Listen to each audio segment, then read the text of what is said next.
Yes, Jared, the barbecue house property has already been sold. They're expected to close between May and next August. The family says it is a nice life, but it is a hard life. The family plans on retiring. They may reopen elsewhere, but that is still uncertain. In Auburn, Christy Falconer, Eagle Eye News. As police are investigating to find Dwayne Brown, we talked to Jeremiah's mom and asked if she had a message for him. Mike Hubbard is being charged with 23 ethic violations. His attorney, Mark White, walked out of this judicial building saying they are pleased with how the days went. With downtown Orlando being one of the most congested places in Central Florida, the Orlando City Parking Division has found a way to reserve your spots online. After being shot and put on the stand, an 11-year-old boy has had his life threatened. Police say 26-year-old Dwayne Brown said he was going to kill Jeremiah Taylor for testifying against his friend. As police are investigating to find Dwayne Brown, we talked to Jeremiah's mom and asked if she had a message for him. What would make you say something like that to a child that just got shot and that's going through a whole lot of stuff? This started last year when the 11-year-old boy testified against Daquan Butts in an attempted murder trial. Daquan Butts started shooting in the neighborhood after a disagreement and a stray bullet hit the 11-year-old boy. The stray bullet is still in the boy's back and will never be able to be taken out because it is too close to his spine. Even after being shot, Jeremiah Taylor was still reluctant to testify. You don't want to be here today, do you, Jeremiah? No. He didn't want to testify, but they made him. That's the whole issue. Police say Jeremiah Taylor is now in grave danger. He was actually playing basketball with friends in the area where he was shot, and Mr. Brown made contact with him and made those threats. His arrest, and he is known to be armed, so that is something else to keep in mind. If someone in the community knows where he is located, to call authorities and not to take matters into their own hands. Authorities are hoping someone will give Brown's whereabouts to keep this boy safe. Brown is very aware about the warrant for his arrest, but is not turning himself in. In Sanford, Christy Falconer, West 2 News. People say, well, you deserve it, you went to prison, but I don't deserve to be the N-word. I don't deserve to be white people, and I don't deserve to be the C-word. You know, and when you get there, that's what you're called. You know, you're no longer your name, you become the N in your number, or the C in your number, and this is by the guards. And they will put us in the laundry room to fight against each other. They bet against which one of us is going to win. You are locked up as an animal. You become trained to their structure. And we all know that animals are trained, people are taught. And you're just treated so inhumanely that when you come back out, there's no way without any kind of training, teaching, or anything, you can have any kind of stability or nobility to become or act like a productive citizen. I think we've got a lot of people that are incarcerated in the state prison system that probably don't need to be there, and it's causing tremendous overcrowding. Infested with mindset of people that are real criminals in there and become a greater criminal than to come out and become a better citizen. I was a convicted felon, so now I couldn't get a job. So can you give me a chance to try to get a job and get myself together, or are you going to lock me back up? People ask you, are you convicted felon on the job application, and you never get the job. People trying to get a house or apartment, people ask you, are you convicted, and you never get the apartment. Can't even get health insurance. You know, it may be an unfortunate stereotype, but if an employer can pick between someone that's never had a police record and somebody that's been in prison once or more, it's probably not going to be a hard decision for them. Glasgow puts a lot of recognition for his transformation to the drug treatment he received in Gainesville, Florida. He has now dedicated his life to giving people treatment with his organization, the Ordinary People Society. In Auburn, I am Christy Falconer, Eagle Eye News. With downtown Orlando being one of the most congested places in Central Florida, the Orlando City Parking Division has found a way to reserve your spots online. If I have a parking spot waiting for me, then that's more of a motivation to come down here. It's the biggest stress, basically, is finding a place, and then hopefully it's not too far away from the place you want to be at. You are able to choose from 13 different lots throughout the downtown area, ranging from $11 to $26. There's also a bus lot for $56. I don't have to worry about which garage I'm going to, just getting to the right garage. To purchase a permit, go to orlandoeventparking.com, then click on Purchase or Reprint Permits. Then choose your vehicle parking facility and select your date. In downtown Orlando, Christy Falconer, West 2 News. And I guess I kind of nodded off like I do, and something woke me up. And then it dawned on me, that is not Neil.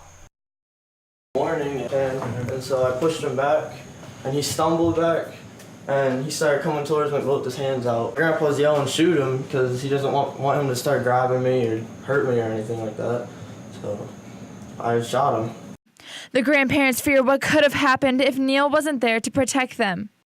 That guy could have cut all of our throats, and we'd have bled to death before I could get back there and get the gun. Slowly up, Because Neil is always here for us, and no matter what we need, whether it's cooking, whether it's putting me in and out of the bathroom or the shower, he's willing to do it.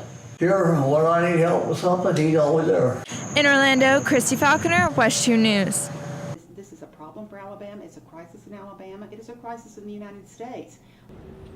1 in every 4 children in Alabama are food insecure. That means they're going to school hungry. This does not just cause an issue because they are hungry, but it leads to behavioral problems and many other problems that could hurt them in the future. A country as rich as ours in the United States, we should not have any child that's hungry.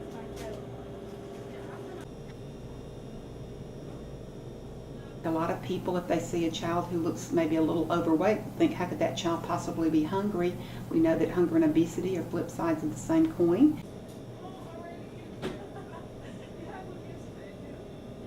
The model has been, while you're calling roll, children can say, go outside their room, on a kiosk, they can pick up a breakfast and they can take it in the classroom, eat their whole wheat biscuit with their turkey sausage and egg and throw the trash away.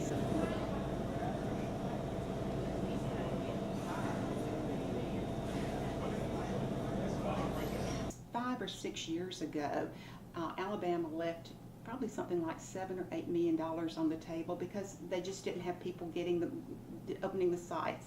We looked at Lee County, just right here in Lee County, and we found out that as big as Lee County is, there were only 3 summer feeding programs. It's in fact less than 10% of the kids on free and reduced lunch were getting summer meals.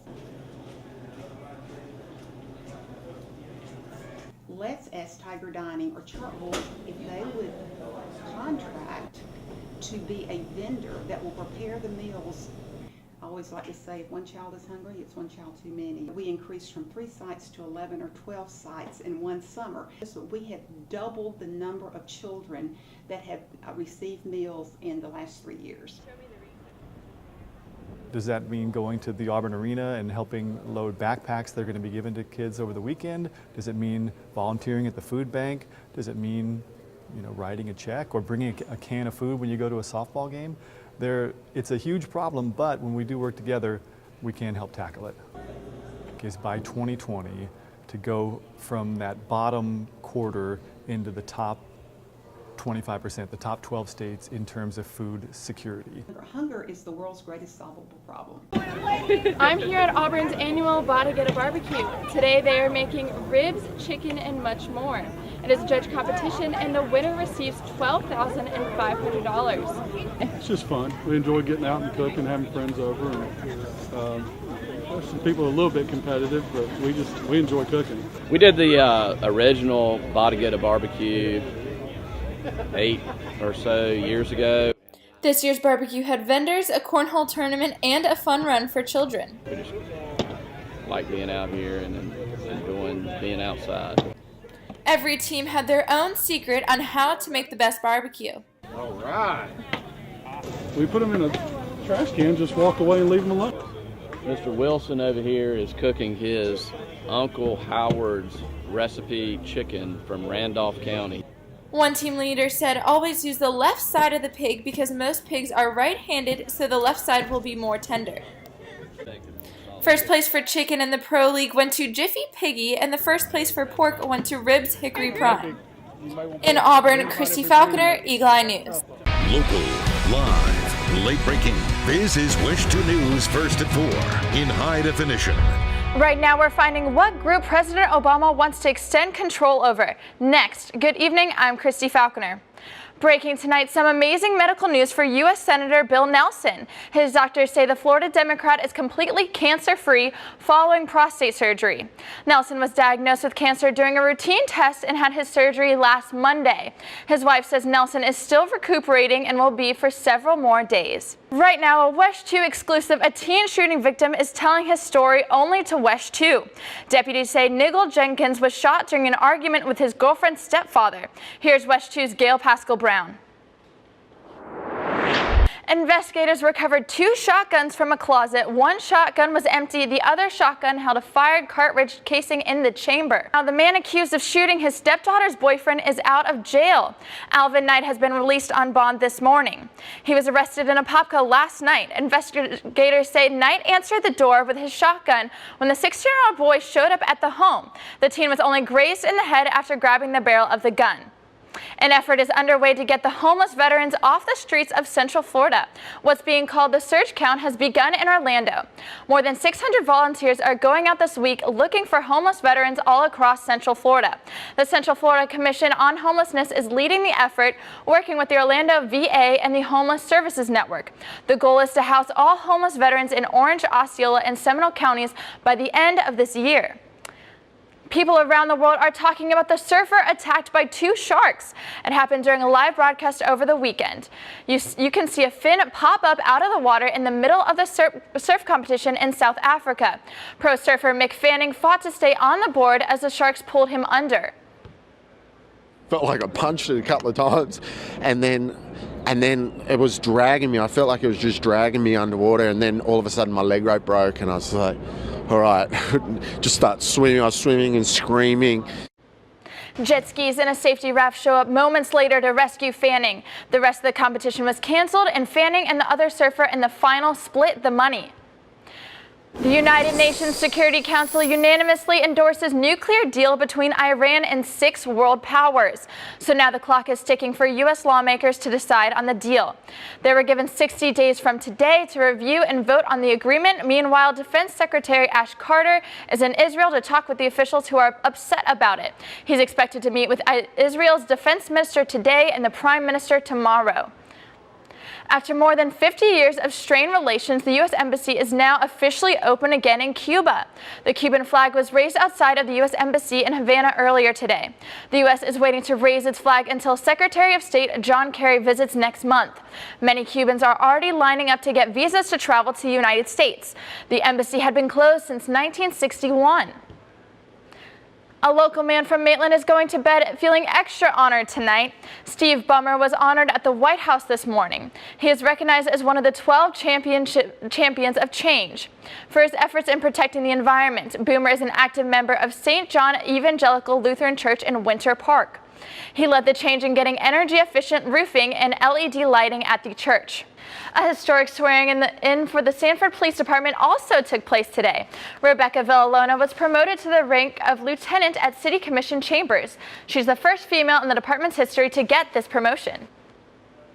It's a huge step forward. It's a great day for females everywhere. She's been with the agency for a number of years, has worked her way through the ranks diligently, and now her hard work is paying off.